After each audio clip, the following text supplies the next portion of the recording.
Le système nerveux est constitué de cellules spécialisées, les neurones. On en compte près de 100 milliards dans le cerveau humain. La fonction principale des neurones est de transmettre un message nerveux.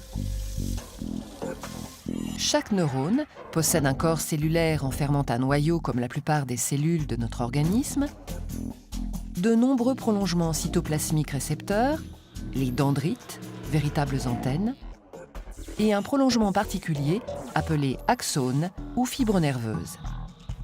C'est au niveau de cette fibre que le message nerveux va se propager. Un nerf comprend les axones de nombreux neurones.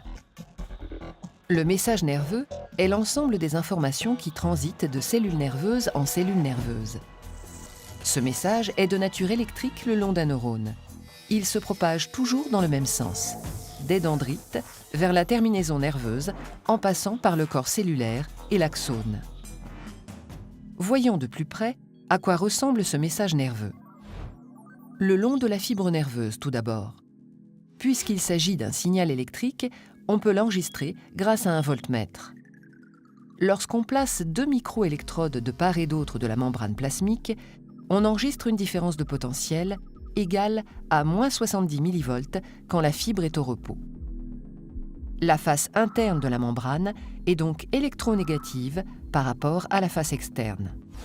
Si on applique une stimulation d'intensité suffisante, la différence de potentiel monte brièvement à 100 millivolts avant de revenir au potentiel de repos.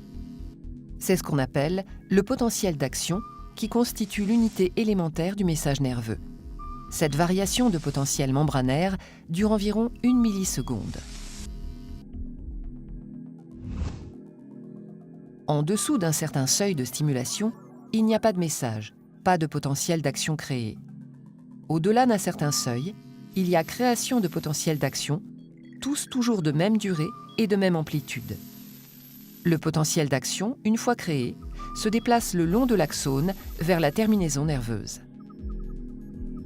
Plus l'intensité de la stimulation augmente, plus le nombre et la fréquence de ces potentiels d'action augmentent.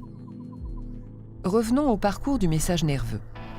Lorsque le signal électrique parvient à l'extrémité de l'axone d'un neurone ou terminaison nerveuse, il rencontre un espace appelé fente synaptique qui l'empêche de se propager à un autre neurone. L'arrivée des potentiels d'action à l'extrémité de l'axone du neurone 1 dit présynaptique entraîne la migration et la fusion de vésicules avec la membrane plasmique du neurone 2, ou neurone postsynaptique. Cette fusion libère les molécules enserrées dans les vésicules, appelées neurotransmetteurs. Ces neurotransmetteurs viennent se fixer aux récepteurs membranaires situés à la surface du neurone postsynaptique. Cette fixation déclenche une réponse électrique dans le neurone postsynaptique et éventuellement, si cette réponse est d'amplitude suffisante, la création de potentiels d'action. Les neurotransmetteurs permettent donc la transmission du message nerveux d'un neurone à l'autre. Ces molécules actives sont libérées par un neurone et réceptionnées par un autre sur lequel elles agissent. Ainsi, le message nerveux est de nature électrique le long de l'axone et chimique au niveau de la synapse. Une synapse peut être excitatrice si elle entraîne l'activation du neurone ou inhibitrice si au contraire elle la diminue. Un neurone étant relié à des milliers d'autres neurones, il réalise à tout instant une synthèse des informations reçues. On dit que le neurone intègre l'ensemble des messages électriques reçus par l'intermédiaire de ses dendrites. Ce processus d'intégration se réalise au niveau du corps cellulaire. Le neurone a donc pour fonction de traiter et propager les messages nerveux. Si la stimulation globale perçue est excitatrice, il génère un train de potentiel d'action ou message nerveux. Sinon, il restera silencieux et le flot d'informations s'arrêtera là. Le nouveau message transmis traduit l'intensité de la stimulation perçue grâce à la fréquence des potentiels d'action émis.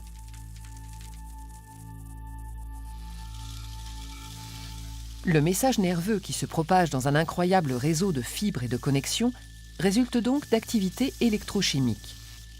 Il constitue un moyen de communication à l'intérieur de notre organisme. Un signal simple, le potentiel d'action, permet de véhiculer des informations très diverses. Sensations, pensées, commandes de mouvement, régulation.